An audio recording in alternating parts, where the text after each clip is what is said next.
जय भोजपुरी। जब कहल बा कि गाला में काला रही तब मार्केट में हला रही।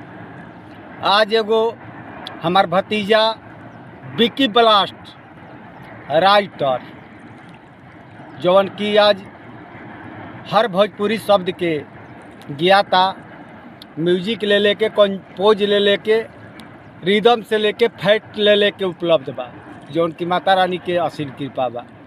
और दिल के भाई चांद के टुकड़ा हमारा अभय आशिक जी, अभय आशिक ऑफिशियल से रउआ सभे के सर्चो लिस्ट में आई, जौन की मौजमपुर माई के ओह गीत बा, जौन की सुनहरा अक्षर में नामांकित बा। आज रउआ सभे के बीच में कहल बा कि दूध का दूध और पानी का पानी कर दूंगा, मिट्टी का गरजना तो दरिया का मैं रवानी कर दूंगा। भोजपुरी में तमाम भाई साथ दे देम जा तो 27 राज के पाना पर भोजपुरी को कहानी कह दूंगा। आज देखी जा पहला एपिसोड पवन जी के पड़ी, दूसरा एपिसोड जौन पड़ी उ नाम बताई रउआ सब के पवन सिंह। गाला में तो माता रानी दिला ही बड़ी काला, लेकिन ई अभद्र बात जौन होली के बाद लाइव के पाना पारे दे मोबाइल जौन वर्ड रो उच्चारण कैनी भोजपुरी में शोभा निखे वहाँ के, चूँकि सुर संग्राम के विजेता बनी, सुर के विजेता बनी भोजपुरी में।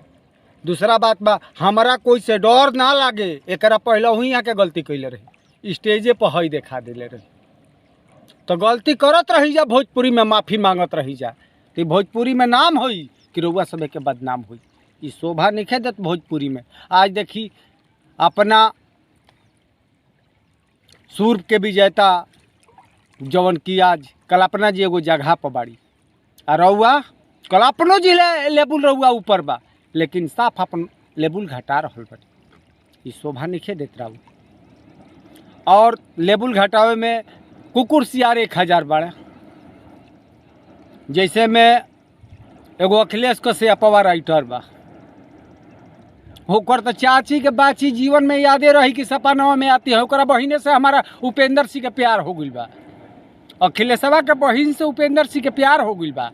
हौ दूगो, एगो के नाम है समर, एगो के गौत।